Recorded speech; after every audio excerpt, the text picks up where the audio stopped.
Que alegria nós estarmos juntos mais uma vez no programa A Bíblia no Meu Dia a Dia, estudando o Evangelho de São João. Isso mesmo, é São João que está nos revelando o caminho de nosso Senhor Jesus Cristo. O caminho que nos leva ao Pai. Jesus é o caminho, a verdade e a vida. E Ele tem vida nova, Ele tem vida eterna para cada um de nós.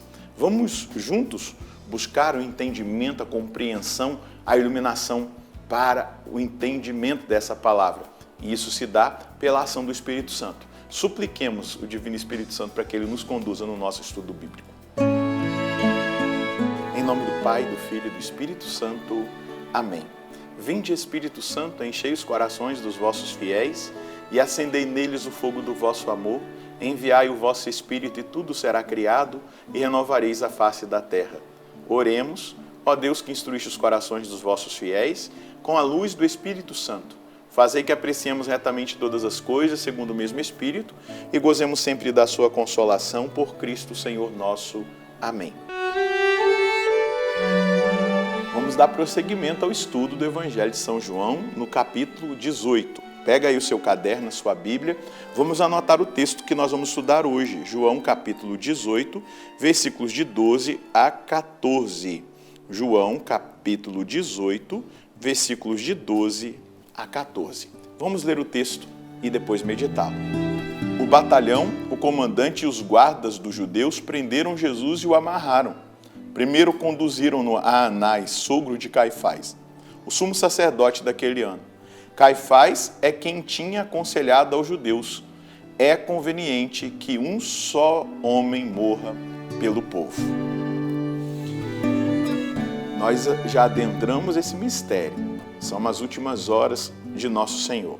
São as últimas horas daquele que veio para nos salvar na nossa humanidade, na nossa natureza humana, para tirar o pecado do mundo, para nos libertar de todo o domínio de Satanás, para abrir as portas do céu que tinham sido fechadas. O paraíso terrestre tinha sido selado e um querubim com uma espada de fogo tinha ficado ali às portas para impedir o homem de voltar para o paraíso e comer o fruto da árvore da vida e assim viver o sofrimento eterno. Jesus sofre para que nós tenhamos vida eterna. Então vamos aqui, a partir do versículo 12. O destacamento, o comandante e os guardas dos judeus prenderam Jesus e o amarraram. Olha só, prenderam Jesus. Que crime que ele cometeu para ele ser preso e amarrado dessa forma? Nenhum crime ele cometeu. Pelo contrário, ele ensinou aquilo que o Pai disse a ele. Ele operou milagres, maravilhas.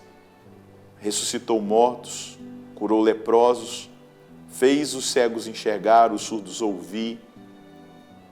Ele levantou pessoas paralisadas. Ele não cometeu crime algum. Mas ele está sendo preso e amarrado pelos crimes cometidos pela humanidade, pelos pecados que a humanidade cometeu. Então, todo o sofrimento de nosso Senhor, toda a humilhação que Ele passa é para esse momento e para esse entendimento que nós precisamos ter, para pagar o pecado do mundo inteiro, os crimes cometidos pela humanidade, por mim e por você. Então ele é preso, ele é amarrado por esse destacamento, por esse comandante e os guardas dos judeus.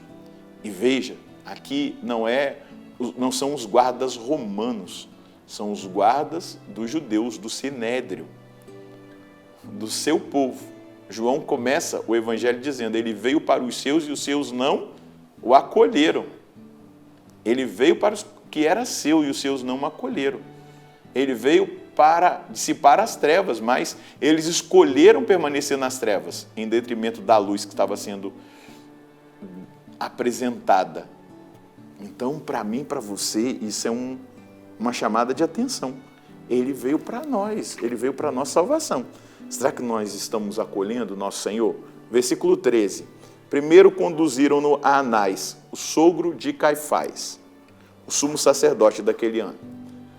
Anás tinha sido deposto porque ele tinha alguns comportamentos contra a Torá, mas a A autoridade dele era reconhecida ainda pelos judeus. Então Jesus, em primeiro lugar, foi conduzido a Anás, o antigo sumo sacerdote que estava em exercício, que foi deposto, e agora quem está em exercício é Caifás.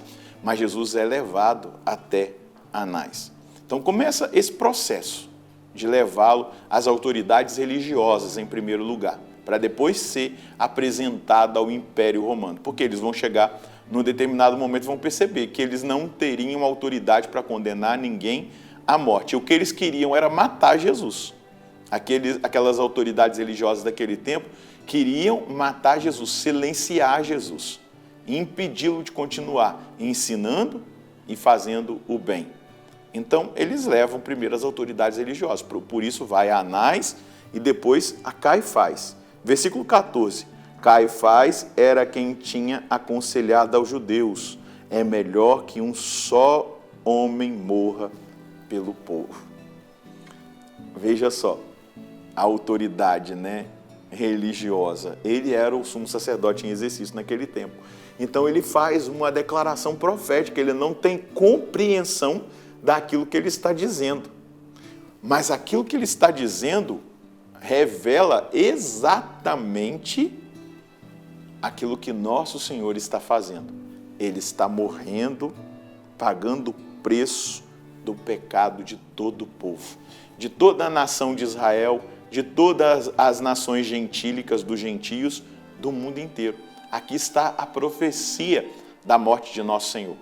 Ele pagou o preço do meu pecado, do seu pecado, do pecado do mundo inteiro. Então Caifás, ele é inspirado por nosso Senhor a dizer essa verdade. Ele é inspirado a dizer aquilo que realmente está acontecendo por obra e misericórdia do Pai que envia o seu Filho, Jesus Cristo, não para condenar o mundo, mas para salvar.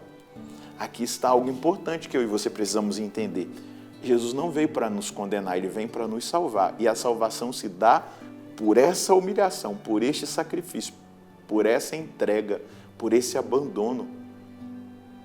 Por esse abandono.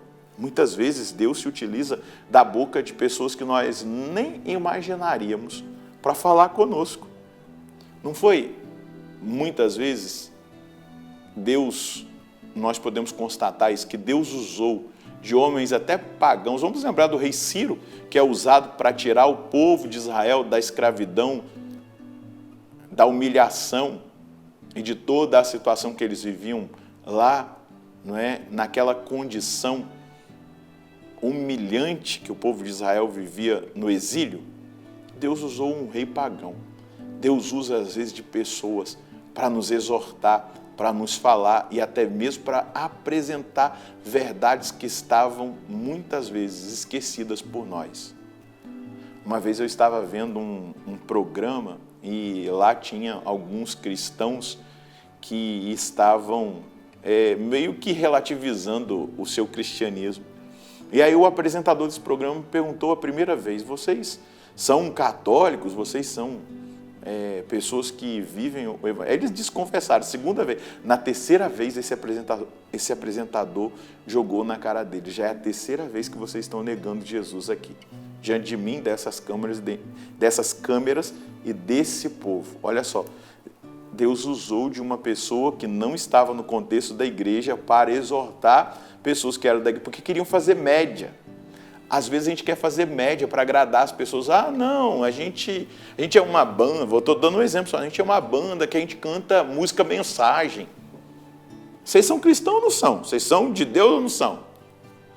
Então, muitas vezes Deus se utiliza até mesmo de pessoas que não estão no nosso contexto para nos falar, para nos cobrar posicionamento, para nos mostrar quem nós somos, para nos despertar para a nossa identidade.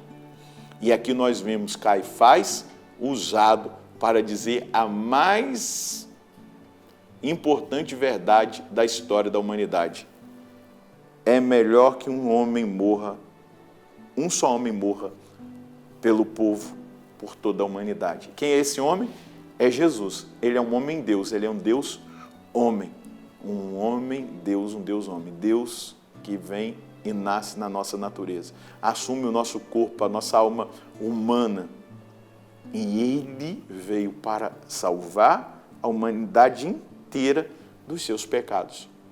E eu e você precisamos aderir a esse Senhor, a esse Salvador. Precisamos aderir a essa salvação, escolher o caminho da salvação. Dizer, Senhor, obrigado, porque o Senhor está passando por essa humilhação de ser preso sem ter cometido nenhum crime, amarrado sem ter cometido nenhum crime, está sendo levado às autoridades religiosas sem ter cometido pecado algum. Mas tudo isso para me salvar e para salvar o mundo inteiro. Ter essa consciência muda tudo na nossa vida e nos compromete com o sacrifício de Cristo, com a entrega de Cristo, com o abandono de nosso Senhor, por amor de nós. Então, o que nós estamos contemplando agora, nesse restante do Evangelho de São João, é exatamente o mistério da nossa salvação. E isso precisa ser assumido por cada um de nós. Aquele que não, a mensagem de Deus de hoje, né? Que não cometeu crime algum, é preso e amarrado por causa dos crimes cometidos pela humanidade. Ele não cometeu pecado, mas é levado às autoridades religiosas por causa do meu pecado e dos pecados do mundo inteiro. A mim cabe a adesão total a nosso Senhor e uma tomada de posse que tudo o que Ele viveu na sua gloriosa paixão foi por amor a mim e ao mundo inteiro. O mundo que eu estou usando aqui é na mesma linguagem de São João, não um mundo contrário a nosso Senhor, o mundo que nós não devemos viver debaixo da autoridade dele. O mundo são pessoas. De fato, Deus amou o mundo, homens e mulheres. De fato, Deus amou o mundo, que enviou o seu Filho unigênito para que todo aquele que nele crê não pereça, mas tenha vida eterna. Assumir que foi por amor a mim e a você, nos insere dentro do contexto do entendimento e da decisão de nosso Senhor de pagar o preço do nosso pecado para que nós tenhamos a vida eterna. Por isso, correspondamos a esse amor, amando o nosso Senhor de volta. Vamos rezar? Jesus, o Senhor não cometeu crime algum para ser preso e amarrado. O Senhor não cometeu pecado algum para ser levado diante das autoridades religiosas e ser julgado por aqueles homens. Tudo isso o Senhor fez por amor a mim e aos meus irmãos e à humanidade inteira. Pelos crimes e pecados da humanidade inteira e os meus pecados, os meus crimes, o Senhor se deixou prender, amarrar, ser levado diante dos homens para ser julgado. Obrigado por tamanho amor. Eu só te peço a graça, porque eu sei que ela vem do Senhor, para que eu ame de volta o Senhor, para que eu ame a sua vontade, para que eu ame a sua paixão, para que eu ame tudo aquilo que o Senhor fez, por amor a mim e à humanidade inteira. E para que eu ame também a humanidade como o Senhor amou a humanidade e cresça no meu interior, na minha alma, na minha decisão, o desejo de dar cada vez mais a minha vida pela salvação das almas, pela conversão dos pecadores, convertendo-me ainda mais, vivendo ainda mais o propósito de santidade, mas também me comprometendo com aqueles que estão perdidos pela salvação deles, me sacrificando, colocando-os na minha oração, oferecendo ao Senhor tudo aquilo que eu puder oferecer pela salvação do mundo inteiro. Obrigado pela sua misericórdia, obrigado pela sua bondade, obrigado pela sua salvação que me toca e me alcança no dia de hoje. Amém. Tudo por mim e por você. Ele se deixa prender, amarrar, ser levado até as autoridades religiosas sem ter cometido crime ou pecado algum, mas para pagar o preço do meu pecado e do seu pecado. Isso é amor. E nós devemos amá-lo de volta, lutando para viver a santidade, correspondendo a esse amor.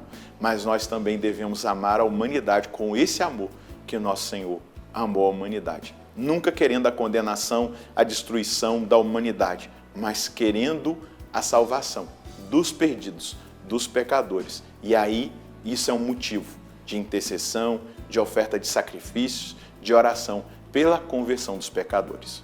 Deus abençoe você e a sua família. Nós nos encontraremos no próximo programa, se Deus quiser, no nome do Pai, do Filho e do Espírito Santo. Amém.